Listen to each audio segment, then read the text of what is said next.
بسم الله الرحمن الرحيم. الحمد لله، الصلاة والسلام على رسول الله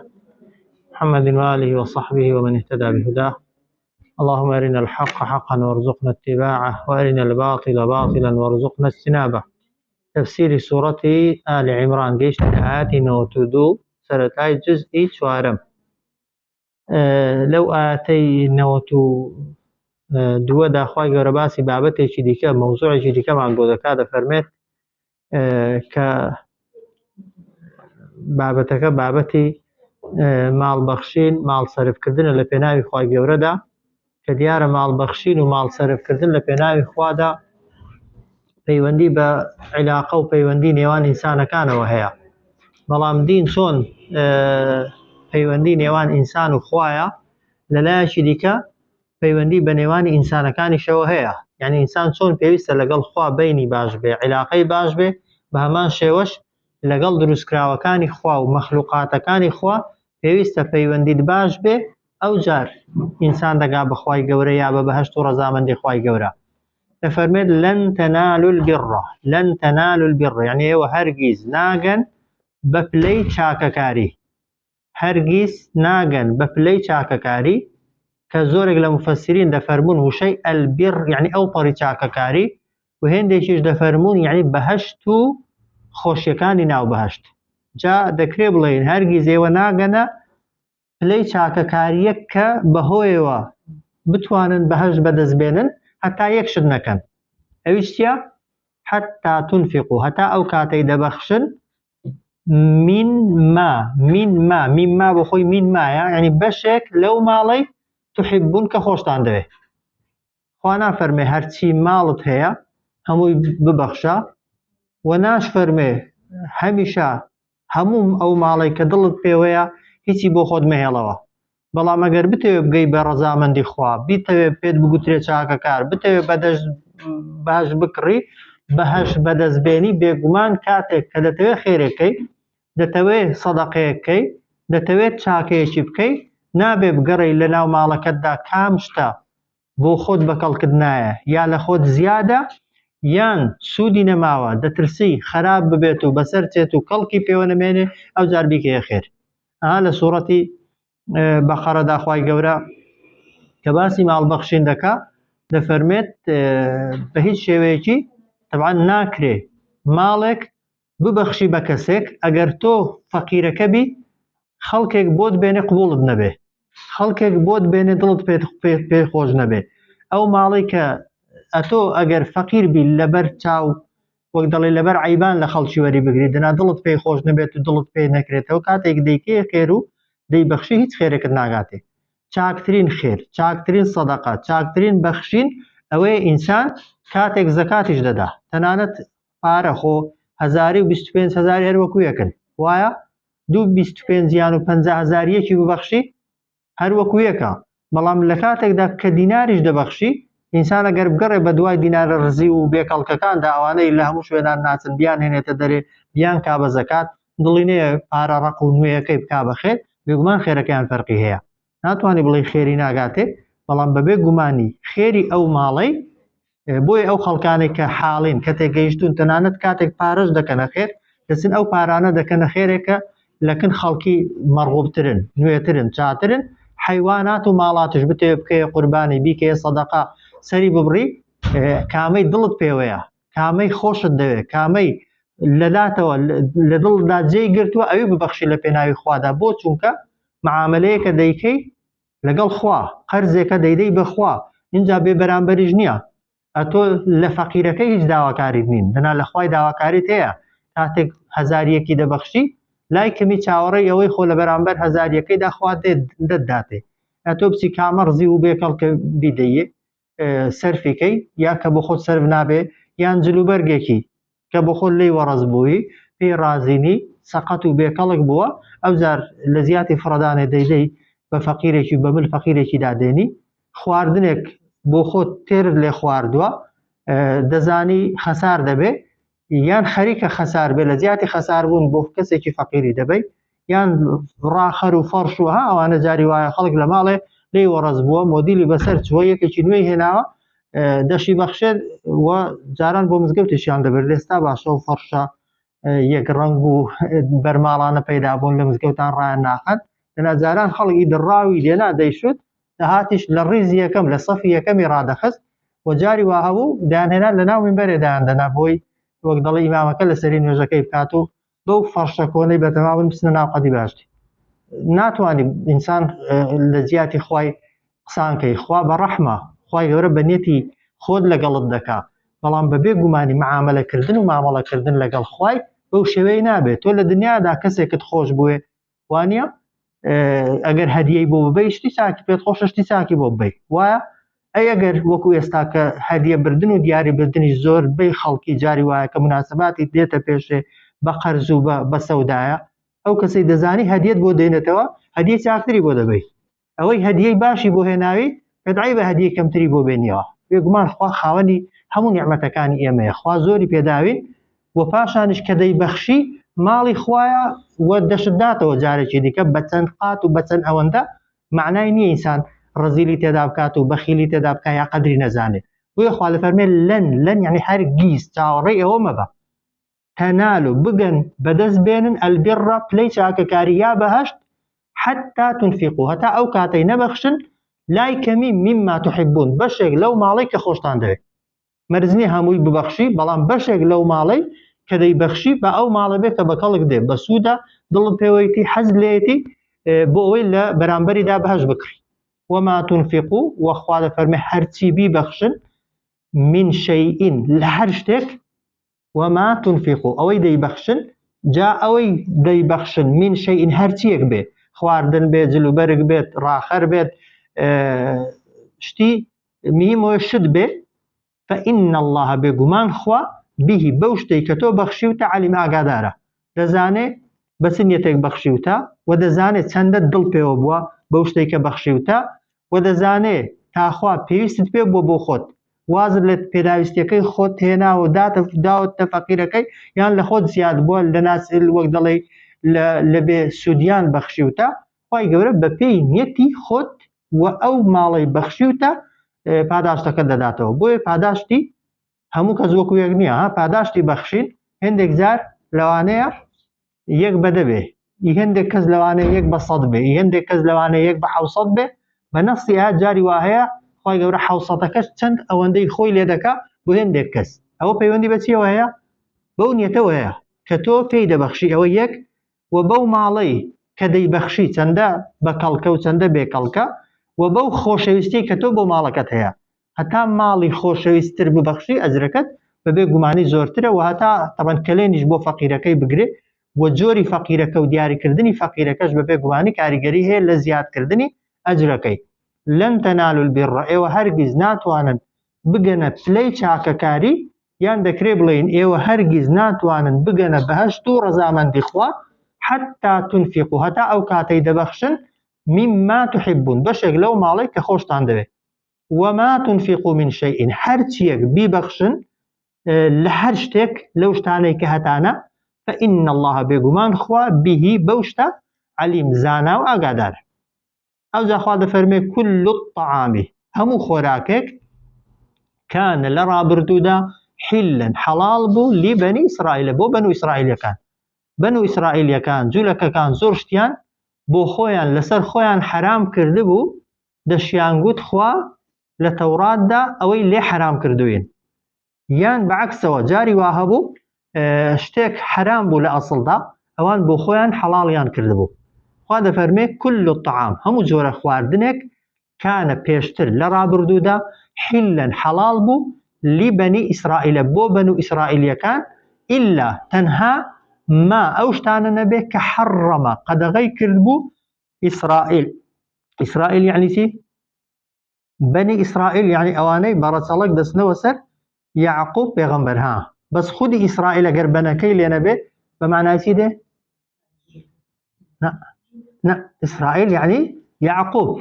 ئیسرائیل بەتەنێ یعنی یعقوب ئەو دەوڵەتی ئیسرائیلیەش کە هەیە بە ناوی یعقوب پێغەمبەریەوە کراوە خۆیان بەنەوەی یعقوب پێغەمبەری دەزانن بەنی ئیسرائیل یعنی نەوەکانی ئیسرائیل بەس خودی ئیسرائیل یعنی یعقوب کە زمانی حێبەریە بە معنای عەبدوڵڵا و بەندەی خوای گەورە دێ إلا أو خواردنانە حرام بوون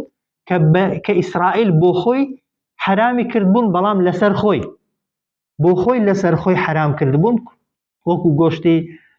وشتر و شیری وشتر و چەوری و ئەوانە وەکو زوهد و دنیانەویستی وەکو ئەوەی کە لەگەڵ خەڵکی فەقیردا بژێت و هەست بە پێداویستی و خەڵکی فەقیر بکە بابە یەهودیشیان پێ دەگوترێ بەڵام یەهودیەکان چێن ئێستا ئەوانن کە لە ڕێگای یەکێک لە کوڕەکانەوە دەستنە سەر یعقوبی کە ئەوەی لە ئەوەکەیدا پێ دەوترێ یەهودا یان یەهودا بۆیش تەوان ئەو یەهودیان لەویەوە وەرگرتووە ئەوەکەی كل الطعام هەموو خۆراکێک کانە پێشتر حلا لبني إسرائيل حلال بوو بۆ بنو ئیسرائیلەکان بۆیە کە دەگوترێ بنو ئیسرائیلی یعنی جوولەکە یعنی یەهودی بەس کە وترا ئیسرائیلی حەقیقی یعقوب پێغەمبەرە سەلامی خوای لێبێ ئەوەی کە خۆیان ناوە دەوڵەتی ئیسرائیلی یعنی دەوڵەتێک کە بە حساب ئەوەکانی کەسەکانی دەچنەوە سەر چونکە یەهودیەت دینێکە وەک دەڵێ پشتا و پشتە یعنی نەسەب و حەسەبە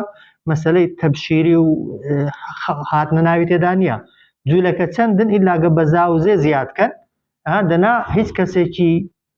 جوولەکە نەبێ بە جوولەکەی لێدایک نەبوو بێ قوڵیان نییە ببێتە جوولەکە خەڵک زۆرە کلکی جوولەکەیە عەمیلی جوولەکەیە بەکرێ گیراوی جوولەکەیە بەڵام هەر جوولەکە بۆ خۆیان کەسیان قوبوڵ نییە بچێتە ناو ئاینی جوولەکەی و پێی بڵێن جوولەکە وەک دەڵێ مولتەزیم بە ئاینی ئەوان هەموو خواردنێک کاتی خۆی حەڵال بوو بۆ بەنو ئیسرائیلیەکان تەنها ئەوە نەبێ کە حرامی کرد بوو ئیسرائیل یعقوب سەلامی خوای لێبێ عەلا نەفسیهی لەسەر خۆی کەی یعقوبیش ئەو شتانەی لەسەر خۆ حرام کرد بوو من قبلی پێش ئەوەی ئەن تونەزەل التەورات تەورات بێتە خوارێ چونکە یعقوب پێش موسا پێغەمبەرە سەلامی خوای لێبێ وایە یعقوب پێش هاتنە خوارەوەی تەوراتە ئەو حەڵاڵ و حرامیەی کە جوولەکەکان پێویست بوو پابەند بن پێیەوە لەکوێدا بۆیان هاتبوو لە تەوراتدا بەڵام ئەوان لە خۆڕا هەندێک شتیان حەڵاڵ کرد بوو هەندێک شتیان حرام کرد بوو دەشیان گوت خوا لە تەوراتدا ئاوای پێگوتوێن خوای گەورەش بە پێغەمبەر دەفەرمێ قل پێیان بڵێ ئەی محەممەد صلی الله عليه وسلم فأتوا دەی ئەگەر ڕاز دەکەن بێنن بالتەوراتی ئەو تەوراتەتان فتلوها بیخوێننەوە بزانن کام شتە حەڵاڵە و کامە حرامە إن كنتم صادقين ئەگەر ڕاز دەکەن ئەوەی دەیڵێن لە تەوراتدا لەسەرتان حرام کراوە بێگومان هێنایان تەوراتیانیان هێنا بێگومان کەسیان نەیهێنا چونکە دەیانزانی ئەگەر بیهێنن و بیخوێننەوە پێغەمبەر ڕاز دەکات صلی الله عليه وسلم خوای گەورە خەبەری بە پێغەمبەر داوە دەزانی ئەو حەڵالکردن و حرامکردنەی ئەوان بۆ خۆیان بڕیاریان داوە حەز و ئارەزووی خۆیانە نەک کتێبی خوای گەورە لەسەری بڕیاردابن و لەسەری قەراردابن چونکە ئەوان مکەلەف بوون بە دوای تەورات کەون نەک ئاینەکانی پێشووتر كل الطعام هەموو خواردنێک كان حلا لبني إسرائيل كاتي خوي حلال بو بنو إسرائيليكان إلا ما حرم إسرائيل على نفسه تنها أو نبي كحرامي كردبو إسرائيل يعقوب على نفسه لسر خوي من قبل بيش أوي أن تنزل كبيت أخواري التوراة توراة قل بيان بل أي محمد صلى الله عليه وسلم فأتوا بينا بالتوراة توراة كي خوتان فتلوها بشخوة النوا إن كنتم صادقين أجر رازدك جاء آتي دواتر خواد فرمي طبعا هيس كس جرأتي نبو توراة بينه وأو بلغيكي زور آشكراب لسر پیغمبراتي محمد صلى الله عليه وسلم ك پیغمبري إما نتوراتي خوين بويوا وند زماني حبريشي دزاني أي چون دزاني لنا توراة دا تشتك حلالة وتشتك حرامة بيقمان لرقاي وحيوا لرقاي جبريلوا خواي پروردگار آگاداري کردوتو چونکە سەرچاوەی هەردوو کتێبەکان تەورات و قورئان یەک سەرچاوەیە هەر ئەوەی تەوراتی بۆ موسا پێغەمبەر هێناوە سەلامی خوای لێبێ ئەوەی خەبەرەکانی بە موسا داون و حەڵاڵ و حرامەکانی پێگوتون هەر هەمان مەلائکەتیش حەڵاڵ و حرامەکانی بۆ پێغەمبەر هێناوە صلی الله عليه وسلم بۆ پێغەمبەری لە ناوەڕۆکی تەورات ئاگادار کردوتەوە جا خوا دەفەرمێ فەمەن افتەڕا هەر کەسێک هەڵبەستێ على الله بناوي خواوة بسر خواوة الكذب درو من بعد ذلك دواي رونبونوي أو راستيا فأولئك آوانا هم ببي قماني الظالمون لستم كارانا ها بيشتر أجر نوعك قمانو دودلشان هبو بي دەبوایە بەوەی گومان و دوودڵیەکەیان نەمێنێ. فەمەن افتەڕا هەر کەسێک هەڵبەستێ على الله بەناوی خواوە الکەذیبە درۆ من بعد ذلك دوای ئەوە دوای ڕوونبوونەوەی ئەو ڕاستیە فەئولائیکە ئەوانە هم بەبێ گومانی الظالمون لە ڕێزی ستەمکارانن. جا درۆکردن هەر بۆ خۆی خراپە. ئەدی ئەگەر ئینسان درۆ بکا و پاڵشی داتە لای خوا قسەکە ئی خۆی بێ و ڕاز نەبێ بژڵێ خوا وای وتووە بێگومان ئەو کاتە درۆیەکە زۆر گەورەترە و تاوانەکەشی زۆر خراپترە. قل بڵێ ئەی محەممەد صلی الله عليه وسلم صدق الله خوای گەورە ڕاستی فەرمووە هەرچی خوا گوتبێتی لە تەورات و لە ئینجیلیشدا و لە ناو قورئانیشدا ڕاستە. صدق الله کاتێک کە قورئانی دەخوێنیەوە قورئان خوێن زۆر جار دەڵێ صدق الله العظیم یعنی چی؟ یعنی ئەوەی خوێنمەوە قسەی خوایە قسەی خواش ڕاستە. ئەوە قسەیەکە ئەگەر بڵێ حەدیثە و دوعایە و پێغەمبەر وای گوتووە طبعاً بەو شێوازەی دەکرێ بڵێن سنت نییە. بەڵام تۆوەکو قسەی خۆت کاتێک کە ئاەتێکی دەخوێنیەوە سوورەتێکی تەواو دەکەی بەڵێ صدق الله العظیم یعنی ئەوەی کە گوتم قسەی خوایە و قسەی خواش هەمووی ڕاستە ئەمنیش بەڕاستی دەزانم و باوەڕی پێ دەکەم و دوودڵ نیمە ئیشکالێکی تێدا نییە. قل بڵێ ئەی محەممەد صلی الله عليه وسلم صدق الله خوای گەورە ڕاستی فەرمووە هەرچی گوتبێتی هەرچی خەبەری دابێت پێم هەمووی ڕاستە. بۆیە خوا دەفەرمێ فەتەبیعوو ئێوە بکەونە شوێن میلەتە ئیبراهیمە. میلەت یعنی ئاین، بکەونە شوێن ئاینی ئیبراهیم سەلامی خوای لێبێ کە حەنیفەن ئاینێکی پاک و بێگەردە دوورە لە هەموو خوڕافیات و شتێکی ناڕەوا و نابەجێ. وما كان من المشركين و ئیبراهیم سەلامی خوای لێبێ هیچ کات لە بتپەرستان نەبووە. طبعا هیچ پێغەمبەرێک بتپەرست نەبووە بەڵام ئیبراهیم نەک خۆی ئەوەی شوێن کەوتەشی بوو بێ لەبەرەوەی ئیبراهیم هێندە دژایەتی بتانی کردووە هێندە مەسەلەی ڕوبەڕووبوونەوەی لەگەڵ بتاندا زەق کردوتەوە ئەوەی بەحەستە مەیلی بەلای ئاینی ئیبراهیمدا هەبوو بێ ئەویش لە شیرک و بتپەرستی نزیک نەبووتەوە. قل صدق الله پێیان بڵێ خوا ڕاستی فەرمووە لە هەموو شتانێک کە خەبەری پێداوم و بۆی هێناوم. فاتبعوا ئێوە بکەونە شوێن میلەتە ئیبراهیمە ئاینی ئیبراهیم کە حەنیفەن ئاینێکی پاک و بێگەرد و بێغەشە. وما كان من المشركين ئیبراهیم هیچ کاتێک لە بتپەرستان نەبووە. إن أول بيت بێگومان یەکەم ماڵێک کە وضعە دانراوە دروست کراوە للناسی بۆ خەڵکی بۆی عیبادەتی تێبدا بکەن و خواپەرستی تێدا بکەن کام ماڵەیە لەلەذی بە دڵنیاییەوە ئەو ماڵەیە کە ببەکەتە کە لەکوێیە لە بەکەیە. بەکە کوێیە؟ بەکە مەکەیە. طبعا بەکە کاتی خۆی بەکە بووە ناوە ئەسڵەکەی خۆی عەرەب میمیان پێ ئاسانتر بۆ کردویانەتە مەکە مبارەکەن کە ئەو ماڵە و ئەو مەکەیە شوێنێکی بەپیت و پڕ بەرەکەت و پڕ بایەخە. فعلاً مەکە لەو کاتەیەوە و تا ئێستاشی لەگەڵ بێم لە ڕووی دنیاییەوە شوێنێکی بەپیتە. خوای گەورە نیعمەتی هەموو دنیای بەسەر داڕشتوون خەڵکی هەموو کۆی کوڕەی سەرزەوی زۆرینە کەسابەتی دەکا خۆی ماندوو دەکا عەرەقی دەڕێژێ پارەکەی سەرف دەکا وانە جاران بە ساڵ خەڵک بەپێوە بە سواری وەڵاغ بە ماندوێتی و زەحمەت ڕۆیشتووە لێ پارەکانی بەڵێ بۆ خاتری خۆی چووە بۆ قیامەت و بۆ ئەجری خۆی چووە بەڵام لە ڕووی دنیاییەوە چێ قازانجی لێ کردووە بێگومان خەڵکی مەکە دانیشتوانی مەکە. بۆیە هەم لە ڕووی دنیاییەوە مەکە شوێنێکی بەپیتە. بڕۆ ئێستا سەیریکە بزانە لێک جەم خواردندا چەند خواردنی لێ دەخورێ لە هەر یەک دەقەیدا چەند پارەی لێ سەرف دەکرێت بە ئەنواع شێواز و بە ئەنواع ئەوە نەک هەر خەڵکی مەکە بە سەدان لە خەڵکی ئەو وڵاتانە بە سەدان لە خەڵکی فەقیری ئەو وڵاتانە لەوێ کەسابەت و ئیش دەکا و ژیان و مەعیشەتی لەسەر ئەو بەرەکەتەیە کە خوای گەورە خستوێتە ناو حرەمی مەکە و ناو شاری مەکە و لە ڕووی قیامەتیشەوە هەمومان دەزانین هەر عیبادەتێک کە لە ناو مەکەیدا لە ناو حرەمی مەکەیدا دەکرێت بیردا ئەجرەکەی بە 100,000 نوێژە وایە یەک نوێژی دەکەی 4 ڕەکەعات وایە وەکو ئەوەی وایە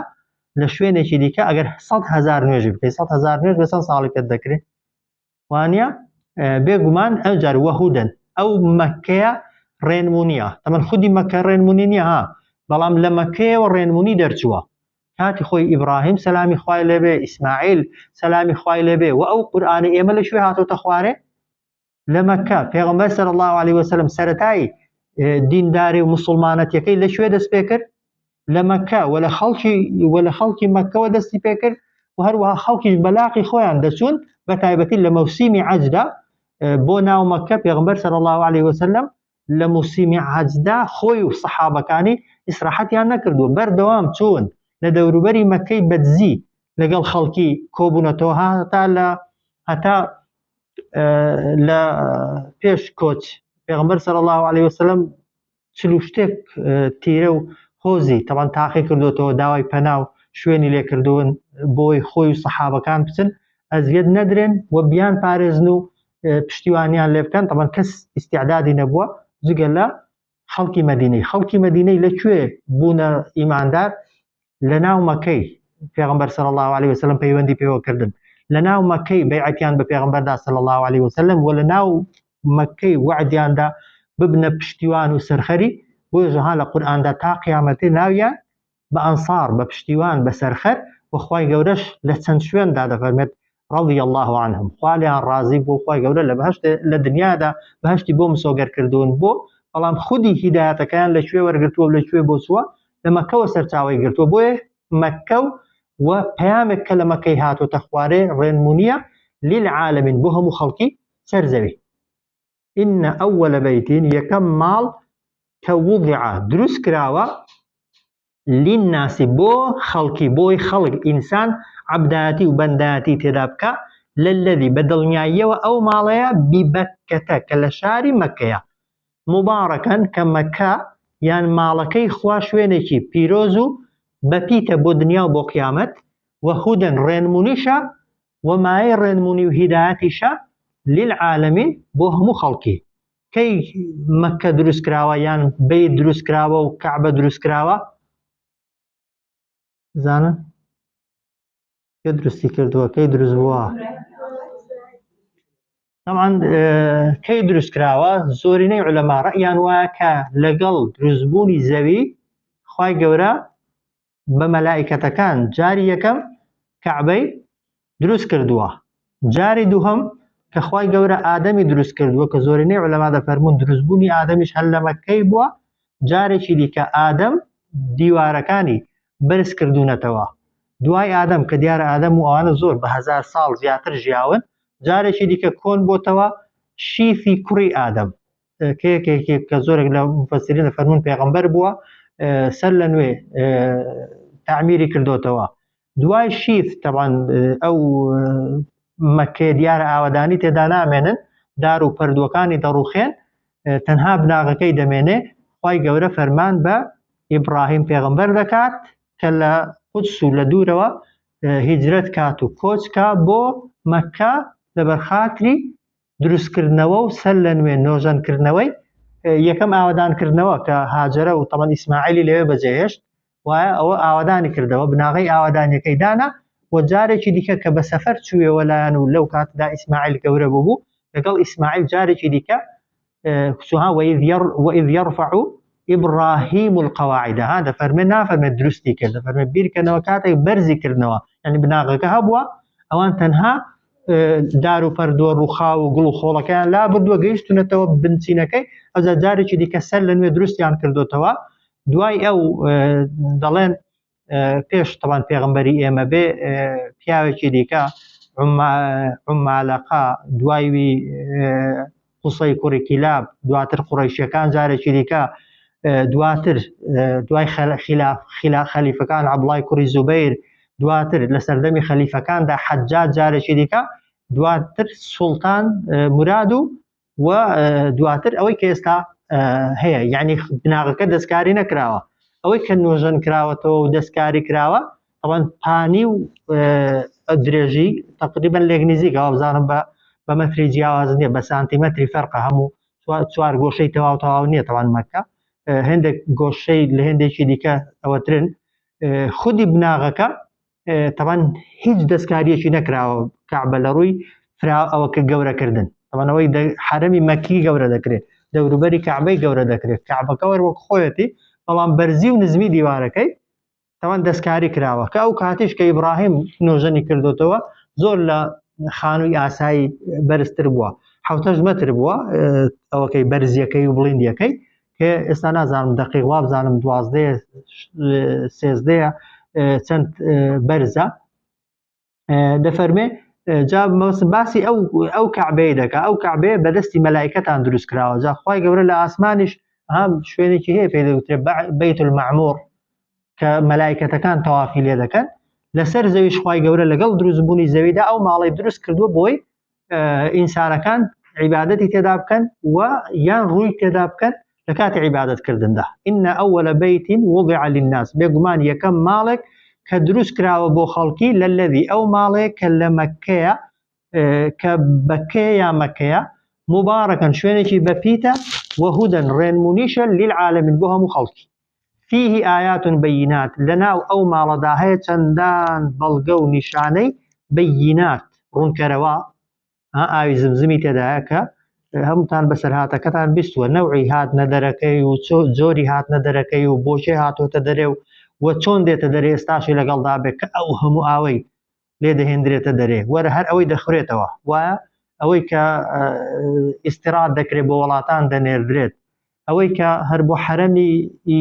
مەدینەی دەنێردرێت دەڵێن هەموو ڕۆژێ 23 تانکەر یا 22 تانکەر چەند ملیۆن لیتری بۆ ناو ئەوێ دەچێ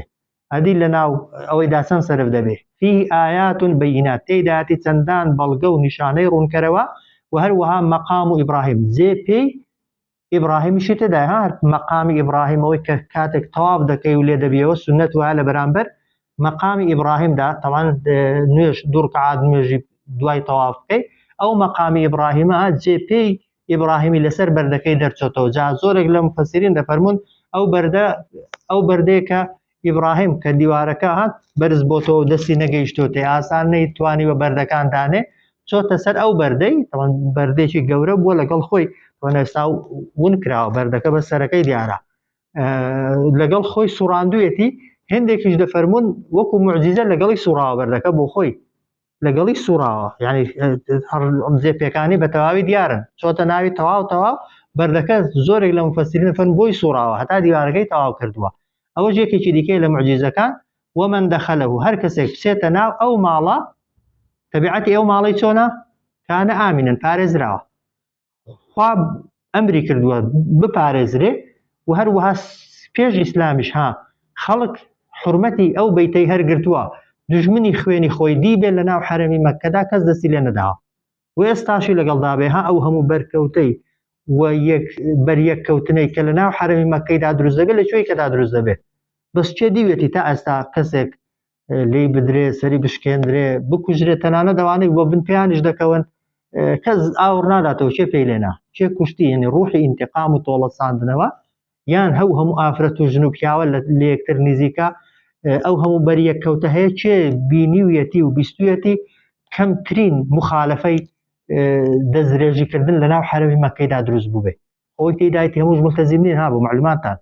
هەل لەوانەی وڵاتی ئێمەوانەی دەچنە عومرەی هەموو خەڵکی ملتەزیمە زۆریان وەکو عورف و عادەت دەچن و خەڵکی نوێژنەکەر ناملتەزیم لێرە هێچووە لەوێ عومرەی کردووی وڵاتی ئێمە وڵاتی کە شەروانە بەڵام لەوێ خوای گەورە هەستێکی بۆ دروست دەکا ئەو هەستە وا لە ئینسانی دەکا زیان بە خەڵکی نەگەیەنی کە زیانت نەگەیان زیانیشت پێ ناگەێنرێ دزیشی تێدا ناکرێت پێم وابێ نەم بیستووە بەڵام ئەوەش نییە دزی ئەوە نییە زۆرینی ئەوانەی هێندێک دەڵێن دزیمان لێکراوە ئەوانەی دەڵێن دزیمان لێکراوە لیان ون بۆیان شوێنیان پێ نەزانیوەتەوە کابرا دەچێت هاودەستێک سەراوێکی شتێکی لە شوێنێکی دادەنێ یان ئەوەی چوو بێ دەزانی یان لە شوێنێکی شتێکی داناوتێت ئێستا بێرەدا دێمەوە دوای پێی نەزانیوەتەوە فيه آيات بينات تيداتي چەندان بەڵگە و نیشانەی ڕوونکەرەوە ومەقام و ئیبراهیم جێپێ ئیبراهیمیشی لێیە ومن دەخەلەه کان ئامینن هەر کەسێک ئەو خوا بچێتە ناو ئەو بەیتە ئەو ماڵە پارێزراوە وەلیللاهی بۆ خوایە عەلە الناسی لەسەر خەڵکی یعنی خوا واجبی کردووە لەسەر خەڵکی حج البەیتی سەردانی ئەو ماڵە بکەن زیارەتی ئەو ماڵە بکەن لای کەمی لە تەمەندا یەک جار بەڵام من استطاع کەسێک توانای هەبێت ئیلەیهی بۆ لای ئەو ماڵە سەبی لە ڕێگا ببڕێ. جا توانای ئەگەر ڕۆیشتن بە پێیان بێت توانای ڕۆیشتنی پێیانت هەبێ، وایە ئەگەر ڕۆیشتن بە وەڵاخ و ئەسپ و وشتری بێ ئەسپ و وەڵاخت هەبێ پێی سوار بی، وایە ئەدی ئێستاگە بە سایارە و بە تارەیە پارەی سیارەکەی یا پارەی تارەکەت هەبێ لەسەر تا وە ڕێگاشت پێ بدرێت کە ئێستا تەوان ڕێگا پێدانەکەش بۆتە مەرجێکی دیکە. حەج لەسەر هەر کەسێک واجبە نەفەقەی مەسرەفی یعنی کرێەکەی هەبێ و هەروەها خواردنی خۆی و ئەو کەسانەشی کە نەفەقەیان لەسەر کەسەکەیە تا دێتەوە هەیبێ ئەمن واجبە لەسەری هەموو ساڵێک هەوڵدا حەجەکەی بکە. طبعا ئەگەر هاتە پێشە ئەگەر نهاتە پێشێ و هەوڵتدا بێگومان ئەجری حەجەکەشت بۆ دەنووسرێ بژمری حەجت لەسەر نییە. بەڵام ئینسان ئەگەر لە ژیانیدا کەم تەرخەمی کرد بێت پارەی هەبوو بێ و توانای هەبوو بێت نەچوو بێ بژمرێ حەجی هەر لەسەرە دەبێ حەجی بۆ بکرێ. ومن کەفەڕ هەر کەسێک بێ باوەڕ بوو، جا بێ باوەڕ بوو یعنی هەندێک دەفەرمون تەرککردنی حەج هێندە گەورەیە بۆی خوای گەورە بە کوفر ناوی هێناوە دەناخۆی حەجێ ناکە کافر نابێ، ئەوەی حەجی ناکە گوناهبار دەبێ. وایە ئەوە یەک لە تەفسیرەکانی بۆیە دەفەرمون بۆ ئەوەی خەڵک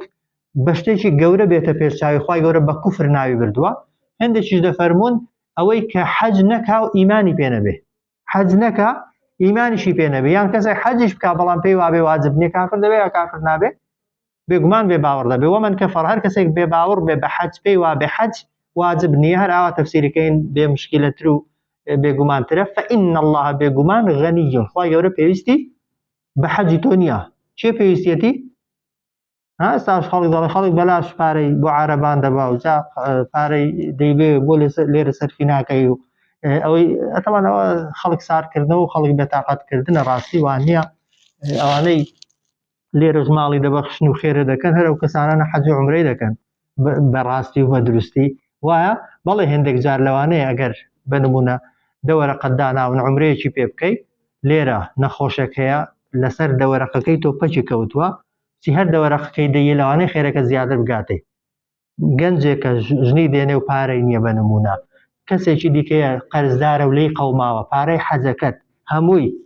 بیدەیە لەوانەیە بەقەت حەجەکەی خێرت گاتێ، بەڵام حەجت لەسەر لا ناچێ وایە حەجەکەت هەر لەسەر ماوە. ئەوە یەک و پاشانیش ئەوە ناپێت وابێ بنمون عمرەیەک دەوەرەقەی تێدەچێت تۆ بچی 2000 بکەی خێر پێت وابێ بە 2000ەکەی عمرەیەکت بۆ خۆت کردووە پارەکەی. ئەگەر ئەو بۆیە خەڵک ساردکردنەوەیە،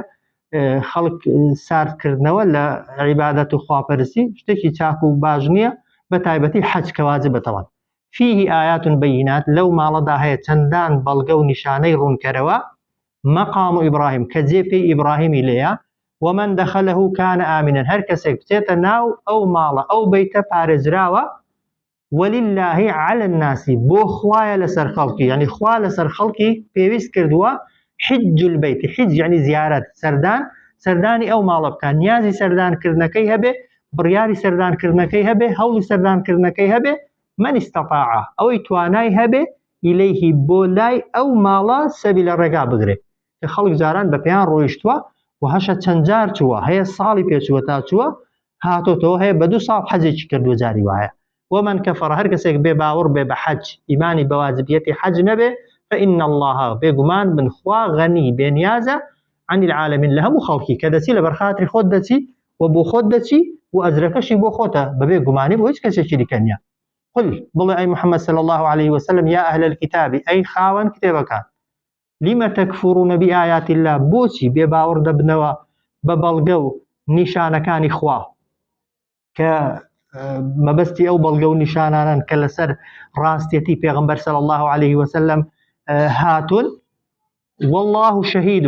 خوای گەورە ئاگادارە على ما تعملون لەسەر ئەو کارانێکی ئێوە دەیکن. قل يا أهل الكتاب بڵێ ئەی خاوەن کتێبەکان لما تكفرون بآيات الله بۆچی بێ باوەڕ دەبنەوە بە بەڵگە و نیشانەکانی خوا کە بۆی ناردوون خۆ ئەگەر بێ باوەڕش ببن و ئاشکراشی نەکەن والله خوا شهید ئاگادارە على ما تعملون لەسەر هەرچی ئەو کارێک کە ئێوە دەیکەنەوە هەڕەشەیە. قل يا أهل الكتاب پێیان بڵێ ئەی خاوەن کتێبەکان ئەی لما تصدون بۆچی ڕێگری دەکەن عن سەبیل الله لە ڕێگای خوا هەنی بۆ خۆت نابی بە مسلمان مەبێ کەیفی خۆتە بەڵام کە بۆ خۆت نابیێ بۆچی محاولە دەکەی خەڵکی دیکەش نەبێتە مسلمان چونکە ئینسان کە هەر کافر بێ گوناهی خۆی لە ملیە وایە ئەگەر ببیە هۆکاری کافربوونی کەسێکی دیکەش بێگومان گوناهی ویشت دێتە سەرێ دوو کەس کافرکەی گوناهی دوو کەست دێتە سەرێ سزای دوو کەس دەدرێ عقوبەی دوو کەس دەدرێ لما تصدون عن سبيل الله بۆچی ڕێگری دەکەن لەوەی کە خەڵک بێتە ناو ئاینی خوا من ئامەنە هەر کەسێک بیەوێ ئیمان بێنێ تەبغونەها ئێوە دەتانەوێ عیوەجە لە ڕێی خوا و لە دینی خوا لایدەن و ڕێگای خوای لێ لار و خوار دەکەنەوە و ئەنتم شوهەدا لە کاتێکدا ئێوە خۆتان شاهدن کە ئیسلام حەقە و پێغەمبەر حەقە و دینەکەی ڕاستە ئەوجا خوا دەفەرمێ وەما الله بغافل هەڕەشە جارێکی دیکە خوا دەفەرمێ خوای گەورە بێ ئاگانیە لە هەرچی کار و کردەوەیە کە ئێوە دەیکن قل يا أهل الكتاب بيان بڵێ ئەی خاوەن کتێبەکان لما تصدون عن سبيل الله بۆچی ڕێگری دەکەن لە خەڵک هاتنە ناو ڕێگای خوا ئەو فەقەرەیەکە من ئامەنە هەر کەسێک ئیمان بێنێ تەبغونەها ئێوە دەگەڕێن بە دوایدا هەوڵی ئەوە دەدەن عیوەجا یعنی لە ڕێی خوا لاریکەن لە ڕێی خوا لایدەن وانتم شوهەدا لە کاتێکدا ئێوە شاهدن